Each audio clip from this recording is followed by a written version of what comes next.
नमस्कार दोस्तों, मैं हाजिर हूं झारखंड के प्रमुख समाचार पत्रों में छपी गढ़वा पलामू समेत 24 जिलों की चुनिंदा बड़ी खबरों के साथ। जानिए आज की तमाम बड़ी खबरें जो आपके लिए जानना बेहद जरूरी है। चाहे बात हो मैया सम्मान योजना की, पीएम और अबुआ आवास की, या फिर राशन कार्ड और पेंशन जैसी योजनाओं की। झारखंड में मैया सम्मान योजना का पोर्टल खुलेगा। इसे लेकर गढ़वा के भवनाथपुर विधानसभा के विधायक अनंत प्रताप देव ने इसके संकेत दिए हैं। उन्होंने कहा है कि जनता दरबार में हर जगह मैया योजना के आवेदन जमा किए गए हैं। बहुत जल्द पोर्टल खोलकर लाभुकों के आवेदन ऑनलाइन कर उन्हें इस योजना का लाभ दिया जाएगा। उन्होंने कहा कि ऊपर में उनकी बात हुई है, बहुत जल्द इसका समाधान किए जाने की बात कही है। आपको बता दें, झारखंड में जनता दरबार आज खत्म हो गया, लेकिन इस योजना का पोर्टल अब तक नहीं खुला। कैंप में महिलाओं ने आवेदन जमा तो किया है, लेकिन पोर्टल नहीं खुलने से इन आवेदनों के ऑनलाइन करने पर अब तक संशय बना हुआ है। नहीं, हमारी बात हुई है, ऊपर भी हमारी बात हुई है। बहुत जल्द इसका निदान निकलेगा और बहुत जल्द पोर्टल खुलेगा और सारी मैया लोग को हम लोग जोड़े जाएंगे, क्योंकि इन लोगों ने अपना एप्लीकेशन हर पंचायत में दे दिया है मैया सम्मान। और मैया सम्मान में एक ही परिवार में अगर 5 लोग हैं तो 3 लोगों को मिल रहा है, 2 लोगों को नहीं मिल पा रहा है। तो ये समस्या है, इसीलिए हमारी सरकार भी और खास करके हमारी इस राज्य की शेरनी कल्पना सोरेन जी, जो इस राज्य की आधी आबादी हमारी मैया लोग हैं, मैया सम्मान महिलाएं हैं, उनको स्वावलंबन बनाने के लिए, बलवान बनाने के लिए ये निश्चित रूप से जितना भी लोग छूटे हैं उसको हम लोग। राज्य गठन के बाद पहली बार एक ही मंच से करीब 9000 युवाओं को विभिन्न पदों पर नियुक्ति पत्र सौंपे गए। झारखंड में मुख्यमंत्री हेमंत सोरेन के दूसरे कार्यकाल के 1 साल पूरा होने पर रांची के मोरहाबादी मैदान में ऐतिहासिक कार्यक्रम का आयोजन किया गया। मुख्यमंत्री हेमंत सोरेन ने उप समाहर्ता, डीएसपी, राज्य कर पदाधिकारी, कारा अधीक्षक शिक्षा सेवा, श्रम अधीक्षक, दंत चिकित्सा पदाधिकारी, सहायक आचार्य समेत कुल 9000 से अधिक नियुक्ति पत्र बांटे। मुख्यमंत्री ने कहा, इस 1 वर्ष में करीब 16000 सरकारी नियुक्तियां और 8000 से अधिक निजी क्षेत्र में रोजगार दिया गया है। 2024-25 के दौरान भी लगभग 25000 नियुक्तियां पूरी की गई थी। सरकार का दावा है कि नियोजन, विकास और युवाओं को अवसर देने की दिशा में यह राज्य का अब तक का सबसे बड़ा कदम है।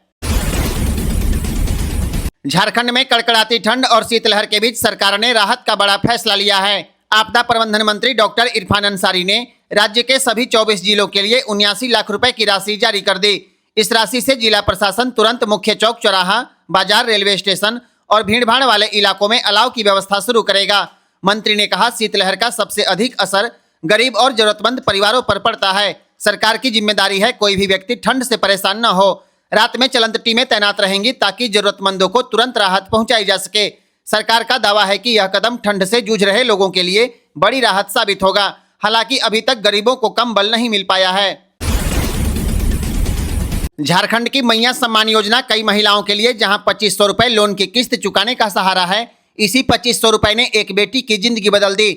झारखंड के खूंटी जिले की रहने वाली रूपम सोनाली, जिसने 11 साल की उम्र में पिता को, 16 साल की उम्र में ब्लड कैंसर से अपनी मां को खो दिया। सपने टूट चुके थे, घर की हालत भी बेहद खराब हो चुकी थी, लेकिन रूपम ने हिम्मत नहीं तोड़ी। रूपम ने ट्यूशन पढ़ाकर खर्च चलाया और फिर मैया सम्मान योजना के 2500 रुपए हर महीने उसके लिए उम्मीद बन गए। इसी सहारे उसने पढ़ाई जारी रखी और आज 22 साल की उम्र में रूपम जेपीएससी अफसर बन चुकी है।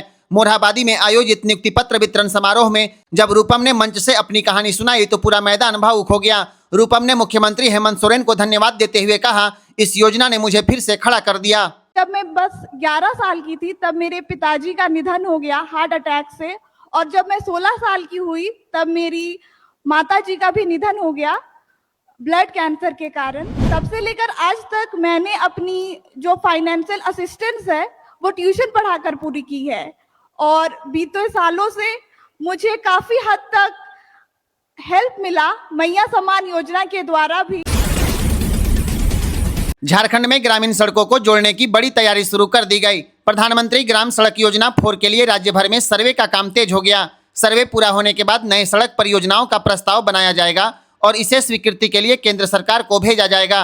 पीएमजीएसवाई 4 में 100 से अधिक आबादी वाले गाँव को भी सड़कों से जोड़े जाने पर विचार हो रहा है, यानी छोटे गाँव और टोले भी अब पक्की सड़क से जुड़ पाएंगे। जहां कनेक्टिविटी कमजोर है उन्हें प्राथमिकता में रखा जा रहा है। अस्पतालों, स्कूलों और महत्वपूर्ण संस्थानों तक पहुंचने वाली सड़कों को भी इस योजना में शामिल किया जाएगा। पूरे देश में 65,000 किलोमीटर सड़क निर्माण का लक्ष्य है और झारखंड 3 से 4000 किलोमीटर सड़क योजना का प्रस्ताव तैयार कर रहा है। जेएसआरआरडीए की टीम सभी मानकों के आधार पर प्रस्ताव तैयार कर रही है। भ्रष्टाचार और गड़बड़ी के मामले में गढ़वा डीसी ने एक और बड़ी कार्रवाई कर दी। शुक्रवार को गढ़वा डीसी दिनेश कुमार यादव ने एक मुखिया को निलंबित करने की अनुशंसा पंचायती राज विभाग से की है। इसके साथ ही पंचायत सचिव को निलंबित कर दिया। वहीं प्रखंड कार्यक्रम पदाधिकारी, 2 रोजगार सेवक और कंप्यूटर ऑपरेटर को कार्यमुक्त कर दिया है। चिनिया प्रखंड में मनरेगा और आवास योजना में गड़बड़ी के मामले पर गढ़वा डीसी की यह दूसरी बड़ी कार्रवाई है। चिनिया के डोल पंचायत में मनरेगा से 7 लाभुकों के नाम पर फर्जी तरीके से आवास योजना का वर्क कोड बनाकर मजदूरी मद की राशि निकासी किए जाने का मामला सामने आया था। दरअसल जिन आवास के लाभुकों के नाम पर मनरेगा से मजदूरी मद की राशि निकासी की गई है वह आवास योजना के लाभुक ही नहीं है। इस मामले में मुखिया पुष्पा देवी को निलंबित करने की अनुशंसा की गई है। पंचायत सचिव अरूप कुमार मंडल को निलंबित कर दिया गया। वहीं उनका मुख्यालय डंडई निर्धारित किया गया है। इसके साथ ही प्रखंड कार्यक्रम पदाधिकारी रोशन कुमार, तत्कालीन रोजगार सेवक अनूप सिंह, वर्तमान रोजगार सेवक श्रवण किरकेट्टा और कंप्यूटर ऑपरेटर अनूप कुमार को कार्यमुक्त कर दिया गया। आपको बता दें, डोल पंचायत के संतोष गुप्ता की शिकायत के बाद मामले की जांच हुई। उसके बाद चिनिया प्रखंड में यह दूसरी बड़ी कार्रवाई कर दी गई। इसके पहले गढ़वा डीसी दिनेश कुमार यादव राजबांस पंचायत के मुखिया और कई अन्य कर्मियों पर कार्रवाई कर चुके हैं। अब नया आधार कार्ड बनाने या अपडेट कराने को लेकर नया नियम जारी कर दिया गया। अब pan card, school leaving certificate, transfer certificate और डिसेबिलिटी कार्ड पहचान पत्र के रूप में मान्य नहीं होंगे। 5 से 18 साल के बच्चों और किशोर का नया आधार कार्ड अब सिर्फ जन्म प्रमाण पत्र से बनेगा। पहले पैन कार्ड से जन्म तिथि सुधार भी होता था, लेकिन अब यह सुविधा पूरी तरह बंद कर दी गई। बैंक पासबुक पहचान के रूप में नहीं, सिर्फ पते के प्रमाण के रूप में मानी जाएगी। दिव्यांग कार्ड से भी नया आधार कार्ड नहीं बनेगा। इसके लिए जिला समाज कल्याण पदाधिकारी की सत्यापित दस्तावेजी पुष्टि अनिवार्य होगी। आधार ने राहत देते हुए कहा है कि नाम बदलवाने के लिए अब पुराने नाम का आईडी देना जरूरी नहीं होगा। नए बदलाव तुरंत प्रभाव से लागू है। रांची, बोकारो, गुमला, हजारीबाग, खूंटी, रामगढ़, लोहरदगा, कोडरमा, धनबाद, पलामू, गढ़वा, चतरा और लातेहार जिला शीतलहर की चपेट में है। ऐसे में इन जिलों के लोगों को सावधान रहने की जरूरत है। मौसम विभाग के अनुसार उत्तरी हवा के कारण कई जिलों में पारा तेजी से गिरने लगा। 30 नवंबर को भी सुबह घना कोहरा और शाम में कुहासा गिरने की संभावना है। मौसम विभाग के अनुसार अगले 5 दिनों में न्यूनतम तापमान 3 से 5 डिग्री तक बढ़ जाएगा। राजधानी रांची का न्यूनतम तापमान 8.4 डिग्री सेल्सियस दर्ज किया गया, जबकि कांके सबसे ठंडा रहा। यहाँ पारा केवल 5.4 डिग्री तक पहुंच गया। सुबह में धुंध, दिन में बादल और शाम होते ही तेज ठंड महसूस होगी। झारखंड में अगले साल बिजली की दर प्रति यूनिट 10 रुपया होने की संभावना है। झारखंड बिजली वितरण निगम लिमिटेड बिजली टैरिफ में 50% तक बढ़ोतरी का प्रस्ताव तैयार किया है। इस टैरिफ पिटीशन को 30 नवंबर तक विद्युत नियामक आयोग में दाखिल करना है। अगर इस बार 50% बढ़ोतरी की मंजूरी मिलती है तो घरेलू, व्यावसायिक और औद्योगिक उपभोक्ताओं पर बिजली बिल का बड़ा दबाव बढ़ जाएगा। हालांकि आयोग जन सुनवाई के बाद ही अंतिम फैसला लेगा। प्रस्ताव के अनुसार घरेलू उपभोक्ताओं की बिजली दर 10 रुपए प्रति यूनिट करने की सिफारिश की गई है, जबकि औद्योगिक उपभोक्ताओं के लिए 9 रुपए प्रति यूनिट का प्रस्ताव है। ऊर्जा लागत में बढ़ोतरी, पावर परचेज एग्रीमेंट, पुरानी देनदारियों और बिजली वितरण प्रणाली को मजबूत करने के लिए बड़े निवेश की जरूरत को इस प्रस्ताव का आधार बताया गया है। वहीं निगम में पिछले 2 महीने से एमडी की नियुक्ति नहीं हो पाई है, जिससे अंतिम निर्णय में देरी हो रही है। सूत्रों के मुताबिक पिटीशन पहले दाखिल किया जाएगा और बाद में निदेशक मंडल की बैठक में इसे पारित कराया जाएगा। झारखंड में 32 ट्रेनों को रद्द करने और 31 ट्रेनों के मार्ग बदलने की घोषणा की गई है। दिसंबर के पहले सप्ताह के लिए पूर्व रेलवे ने यह अपडेट जारी किया है। इसमें धनबाद होकर चलने वाली बर्धमान हटिया मेमू भी शामिल है। हटिया बर्धमान और बोकारो बर्धमान मेमू अलग अलग दिनों में बर्धमान के बदले आसनसोल तक चलाई जाएगी। रद्द ट्रेनों में आसनसोल सियालदह इंटरसिटी, हावड़ा मालदा, हावड़ा रामपुरहाट, हावड़ा शांति निकेतन जैसी कई मेल और एक्सप्रेस ट्रेन शामिल है। इसके अलावे दार्जिलिंग मेल, कंचनजंगा एक्सप्रेस और कंचन कन्या एक्सप्रेस जैसी उत्तर पूर्व भारत जाने वाली ट्रेनों को परिवर्तित मार्ग से चलाया जाएगा। धनबाद हावड़ा रेल मार्ग के खाना जंक्शन पर 2 से 5 दिसंबर तक प्री नॉन इंटरलॉकिंग और 6 से 8 दिसंबर तक नॉन इंटरलॉकिंग का काम होगा।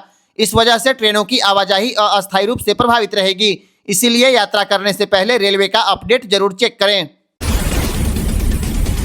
झारखंड पात्रता परीक्षा यानी जेट का रिजल्ट जारी होने के बाद 2400 से अधिक असिस्टेंट और एसोसिएट प्रोफेसर की नियुक्ति झारखंड में की जाएगी। जेपीएससी की ओर से अधिवक्ता अभय प्रकाश ने झारखंड हाईकोर्ट को बताया कि राज्य के 8 विश्वविद्यालय में भर्ती का विज्ञापन जेट परिणाम के बाद जारी कर दिया जाएगा, ताकि जेट सफल अभ्यर्थी भी इसमें शामिल हो सकें। जेट परीक्षा मार्च 2026 में आयोजित होने की संभावना है। राज्य सरकार को भेजी गई रिक्तियों के अनुसार 2154 नियमित पद और 250 बैकलॉग पद पर भर्ती प्रक्रिया शुरू की जाएगी। मामले की अगली सुनवाई 29 जनवरी को हाईकोर्ट में होगी।